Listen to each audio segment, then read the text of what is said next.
नमस्ते। आप सभी का studies of inner sciences trust के यूट्यूब चैनल में हार्दिक स्वागत है।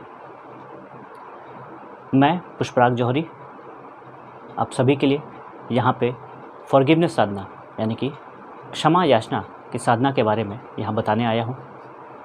जैसा कि हम पिछले वीडियो में हमने बोला था कि हम क्षमा याचना के बारे में बात करेंगे, इस पर पूरी चर्चा करेंगे, इसके सिद्धांत के बारे में, इसके महत्व के बारे में। तो हम आपके सामने हैं बिल्कुल इसके बारे में चर्चा करने के लिए। आशा है आप सभी को पसंद आएगा। तो सबसे पहले हम आज बात करते हैं कि क्षमा साधना है क्या, इसके महत्व क्या है, ये किस सिद्धांत के पीछे काम करता है। क्षमा साधना ईश्वर में लिखा है, ग्रंथों में ईश्वर ने बताया है कि क्षमा से ही सब कुछ पाया जा सकता है। क्षमा एक ऐसा सिद्धांत है, एक ऐसा विज्ञान है जिससे हम सर्वस्व पा सकते हैं मात्र क्षमा करके या क्षमा पा करके। क्षमा हमारे कर्मों के अनुसार हम अपने इस जीवन में जो भी आज हैं वर्तमान में, वो अपने कर्मों के कारण है। हमारी जो भी परिस्थितियां हैं हमारे इस जन्म के और साथ ही साथ पुराने जन्मों के परिस्थितियों अपने कर्मों के कारण है। तो यदि आपकी चीज़ें अच्छी हैं, आपके बिल्कुल आपके सोचने अनुसार आपकी सारी चीज़ें चल रही हैं, तब तो बहुत अच्छी बात है। अगर कहीं कुछ कमी है तो यानी कि वो कुछ न कुछ हमारे भाग्य, हमारे कर्मों के कारण है। और हर लोग तो कहते ही हैं कि अपने कर्म के अनुसार अपने भाग्य बदले जाते हैं। तो भाग्य तो आवश्यक है ही, मगर कर्म ज़्यादा ज़रूरी है। कई ग्रंथों में, थियोसॉफी में, कई जगहों पे लिखा हुआ है कि जो भी व्यक्ति हमसे पिछले जन्म से जुड़ा हुआ था वो इस जन्म भी हमसे जुड़ता है, वो जन्म जन्मांतर हमसे जुड़ता है। आप भी कभी ध्यान दें कि किसी व्यक्ति को देखें तो ऐसा लगता है कि इस व्यक्ति को कहीं देखा हुआ है, उससे कुछ हमारे कनेक्शन है, कुछ संबंध है। वो बिल्कुल सही होता है, क्योंकि हर व्यक्ति हमारे जीवन में जो भी हमारे साथ आया है और जिससे हम मिलते हैं, जो हमारे रिश्ते में है, जो हमारे मित्र हैं, वो कहीं ना कहीं हमारे पिछले जन्मों से जुड़े हुए हैं, यहाँ तक कि हमारे दुश्मन। तो जो व्यक्ति हमें इस जीवन में बहुत ज़्यादा परेशान कर रहे हैं, या हमारी जो आर्थिक, मानसिक, भावनात्मक, शारीरिक जो भी परेशानियां हैं, वो हमारे पिछले जन्मों के कारण हैं।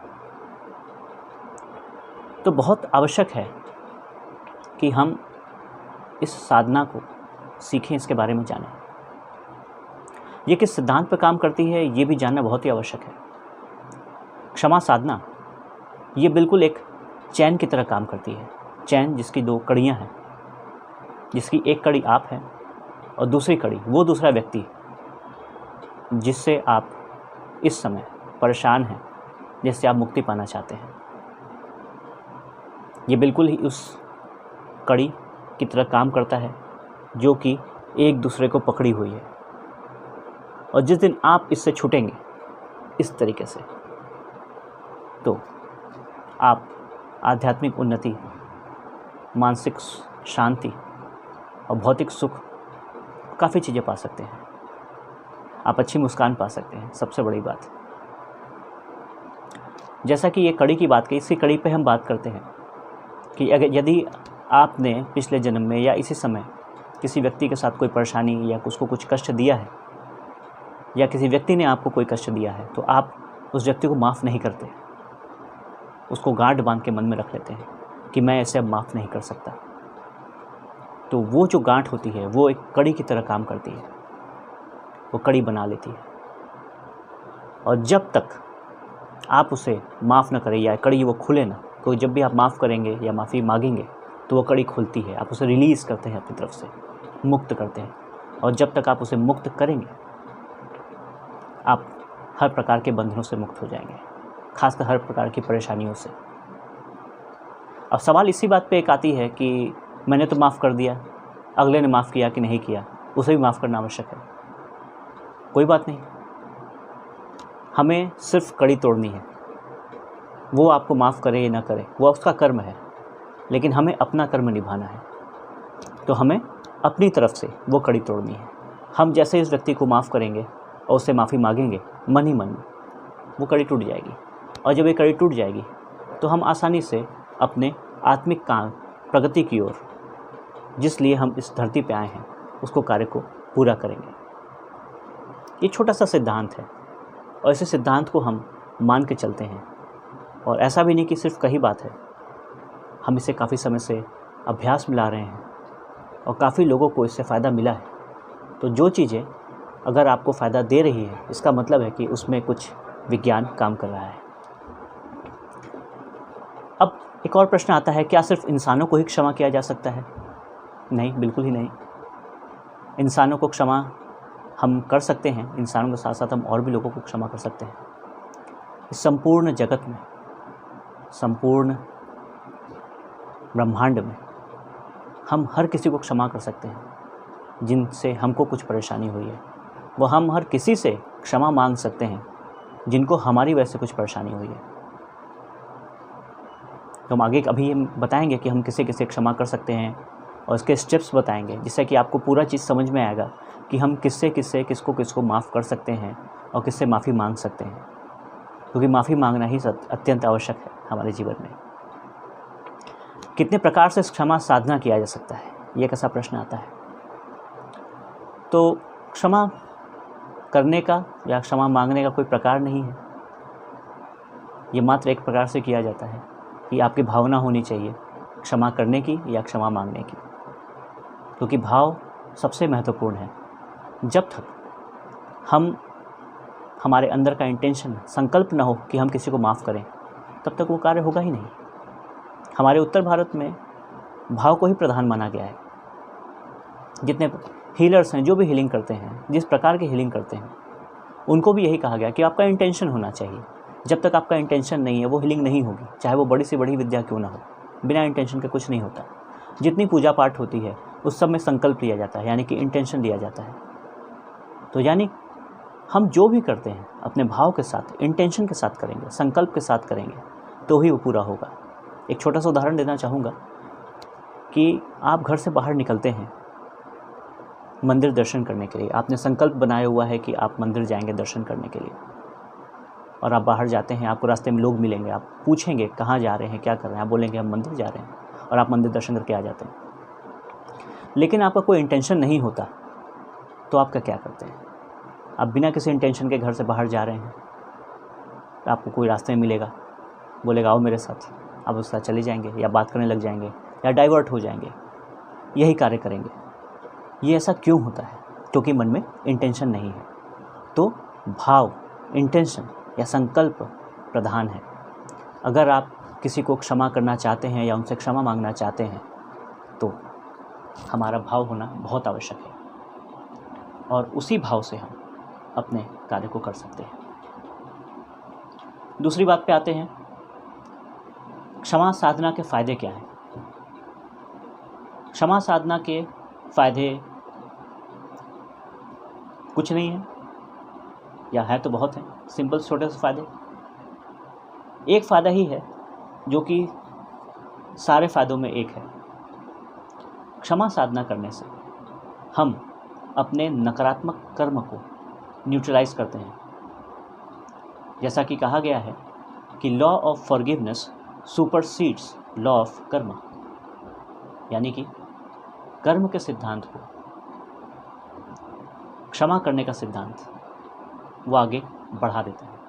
यानी कि अगर हम किसी को क्षमा करते हैं, हम अपने नकारात्मक कर्म को ख़त्म कर सकते हैं, और ये बहुत इम्पॉर्टेंट है। अगर आपको अपने शारीरिक जीवन में, भावनात्मक जीवन में, मानसिक जीवन में, आध्यात्मिक और खासकर आर्थिक जीवन में प्रगति करनी है, तो आपको क्षमा जरूर करना चाहिए।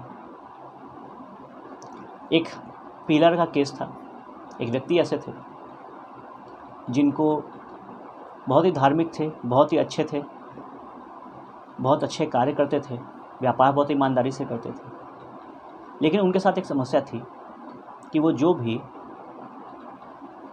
काम करते थे, जिसको भी पैसे देते थे, वो पैसा उनका डुबा के ले जाता था। पैसा लोग उसके बिना इंटेंशन के देने का इंटेंशन ही रखते थे। वो बड़ा परेशान रहते थे कि मैंने किसी के साथ आज तक बुरा किया नहीं, मैं इस जीवन में आज तक मैंने जिससे पैसा लिया उसको ईमानदारी से चुकाया, मैं किसी का रखता नहीं, आखिर मेरे साथ होता क्यों। तो ये PLR का केस था, पास्ट लाइफ रिग्रेशन का। और उस व्यक्ति के साथ जब उसने पास्ट लाइफ किया, अपनी थेरेपी करवाई, तो बाद में पता चला कि उसने कई जन्मों पहले वो एक साहूकार था और उसके ना चाहते हुए, मतलब उसके मन में इंटेंशन नहीं थी पैसे लेने की, पैसा रखने की, किसी व्यक्ति ने उनको पैसा उधार दिया और ये पैसा लेके भूल गए और वो व्यक्ति भी मर गया। तो उसका ये कंडीशन हुआ कि यह ना चाहते हुए भी पैसे उसका रख तो लिए और वो उस व्यक्ति का पैसा डूब गया। उसके परिवार वाले बहुत ही परेशान रहे क्योंकि उनके पास पैसे नहीं थे। तो वो जो आह थी, एक सोल की आह थी, उस परिवार की जो आह थी, वो इस व्यक्ति के साथ चली आई और इस व्यक्ति के साथ इस जन्म में ये परेशानी होने लगी कि जब भी ये किसी व्यक्ति को पैसा दे, अच्छी सोच के साथ, अच्छे इंटेंशन के साथ, उसके बावजूद लोग उसका पैसा लेके बैठ जाते थे। तो इसकी तरीका यही था कि कुछ ऐसी चीज़ें करें जिसकी वजह से वो अपने पुराने जन्मों को भी ठीक कर पाए। तो इस केस में फॉरगिवनेस बहुत काम आती है और उस व्यक्ति के साथ भी फॉरगिवनेस काम आई। उसने तकरीबन 1.5 साल तक इस फॉरगिवनेस साधना को प्रैक्टिस किया और बाद में उस व्यक्ति के साथ ऐसा हुआ कि जो भी उनसे पैसे लेता था, कम से कम पैसे वापस कर देता था।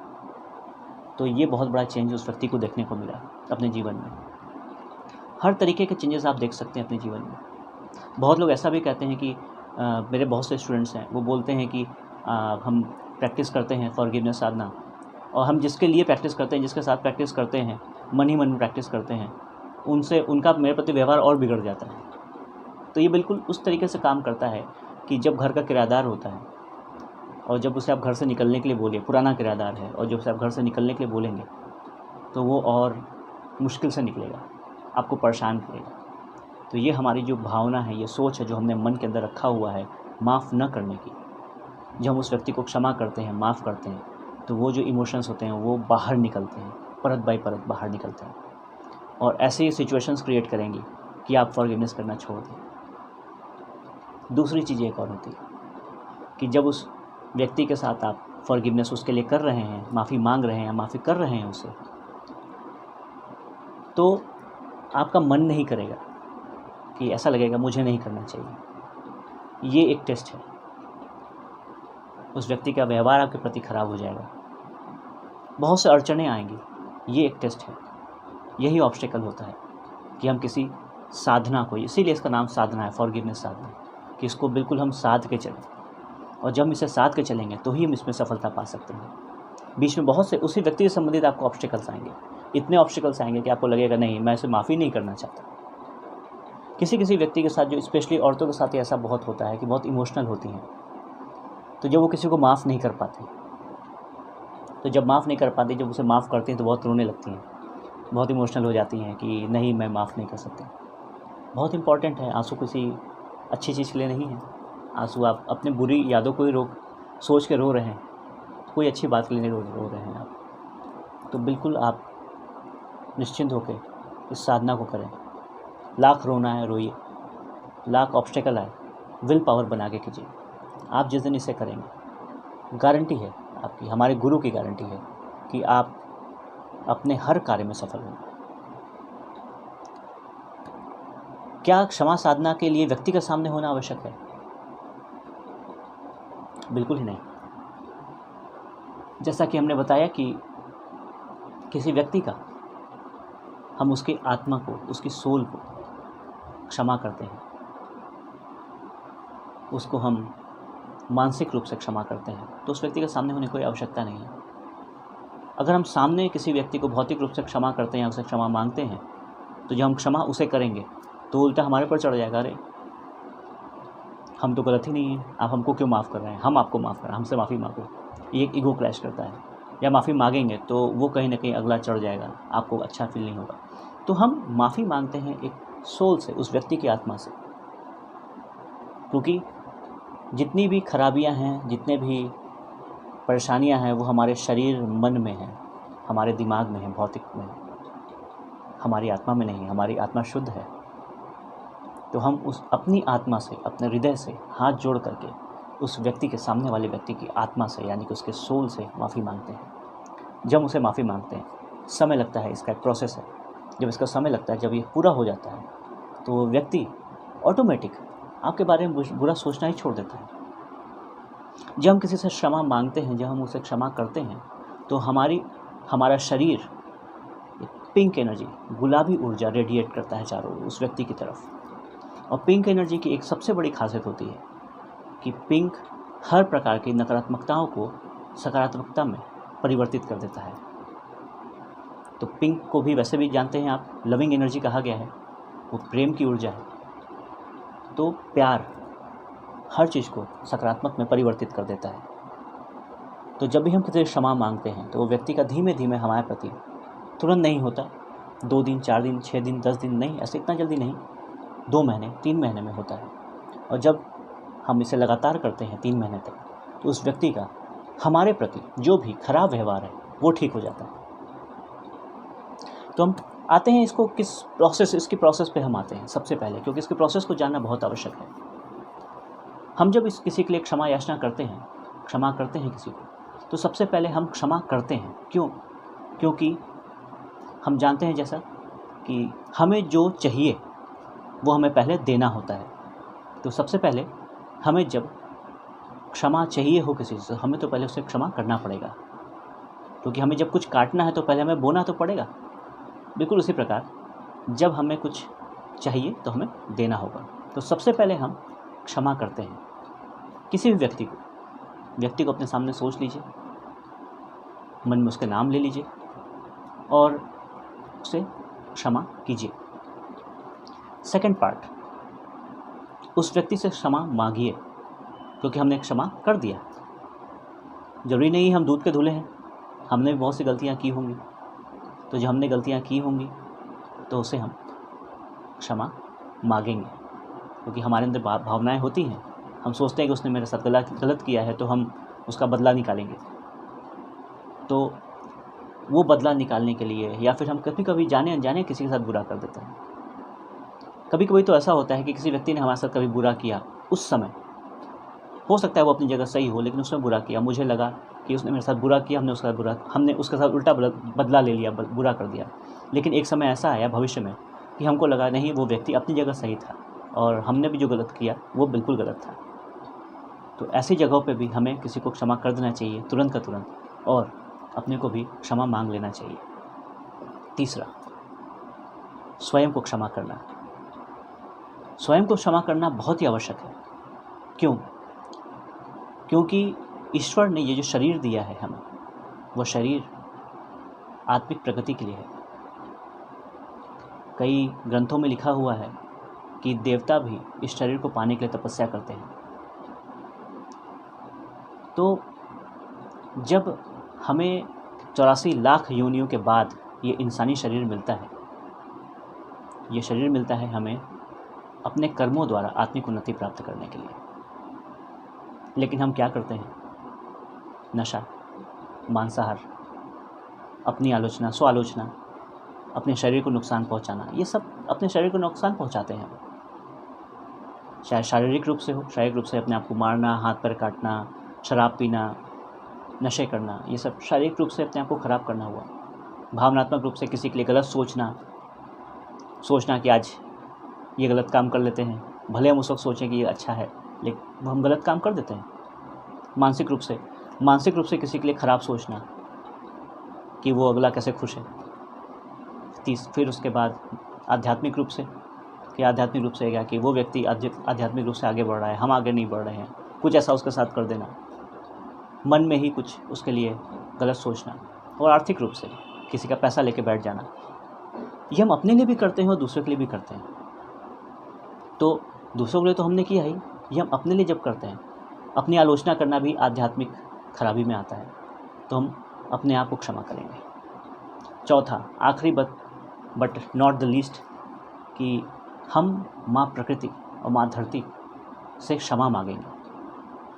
हमारे यहाँ ग्रंथों में भी कहा गया है कि जब भी आप सुबह उठें तो माँ पृथ्वी को सर लगा करके फिर उस पर पैर रखें।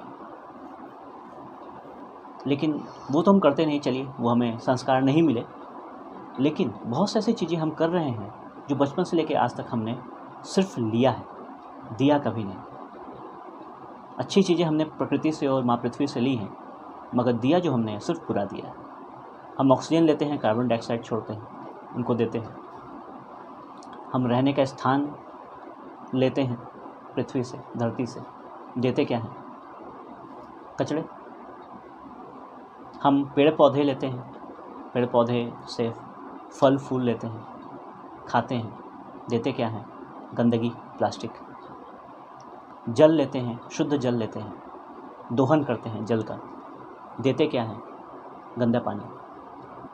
लेकिन पृथ्वी माँ बहुत दयनीय है, माँ प्रकृति दयनीय है, बहुत दया दिखाती है, लेकिन उनका गुस्सा एक बार में निकलता है, जो कि आज एक एग्ज़ाम्पल है। आज का जो हमारा वर्तमान काल चल रहा है,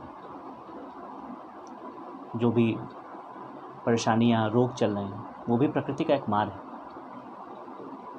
तो यदि हम प्रकृति से क्षमा मांगते हैं तो हम प्रकृति के तरीके से बचे रहेंगे, और साथ ही साथ हमें प्रकृति के साथ जीना भी होगा। ऐसा नहीं कि सिर्फ माफ़ी मांग लिया और काम हो गया, नहीं, हमें प्रकृति के साथ जीना भी होगा।